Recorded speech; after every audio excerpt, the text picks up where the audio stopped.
Sa taas na 450 meters, ang Twin Falls sa bayan ng Wanaka ang pinakamataas na Via Ferrata waterfall climb sa buong mundo.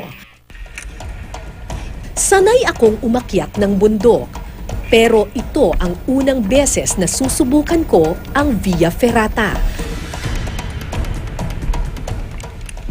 New Zealand ang nag-imbento ng kauna-unahang jet boat sa buong mundo. Para maramdaman kung gaano nga ba talaga kabilis ang jet boat na ito, sinubukan kong sumakay dito.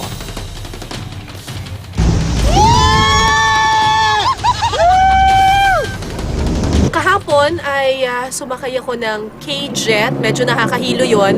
Ngayon, ang sabi nila, hydro attack naman.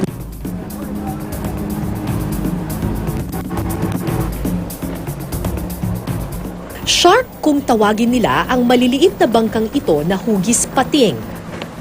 At tulad ng ilang pating, kaya rin itong sumisid at tumalon mula sa tubig.